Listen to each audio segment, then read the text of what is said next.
За Өндөрхөн хотод Улаанбаатарын цагаар 17 цаг 15 минут болж байна.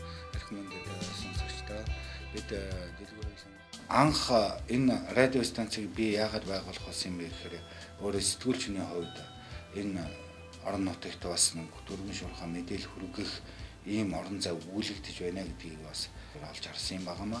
Тийм учраас энэ талаар одоо анх төсөл бичиж за тэгээд сорсын санд төслийн уралдаан тэр үед ч одоо зарлж байлаа. Тэгээд тэр уралдаанд одоо төрүүлж энэ радио станцыг одоо анх $17,000 өртөгтэйгээр өдөөгийн радио станц гэсэн нэртэйгээр байгуулж ирсэн юм төвхтэй юм аа. Тэгээд түүнээс хойш одоо үндсэндээ бараг 8-9 жил болж байна.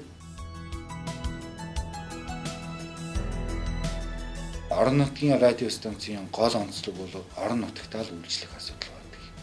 Орон нутгийн мэдээлэл, орон нутгийн одоо иргэдийн юу хүсэж байгаа гэдгийг дээр л одоо хэрэгцээн дээр л тулгуурлаж ажиллах нь бол угаасаа одоо тухайн орон нутгийн онцлог байдаг болов гэж одоо миний хувьд бодож байна. Хинтээ аймгийн хувьд бол хэл мэдээллийн хэрэгслийн хамгийн тогтмол байнга ажилтдаг ийм хэл мэдээллийн хэрэгсэл баснаа одоо бахархаж явдаг да. Энэ бол одоо миний хувьд бол амжилт юм аа л гэж хэлэх байна.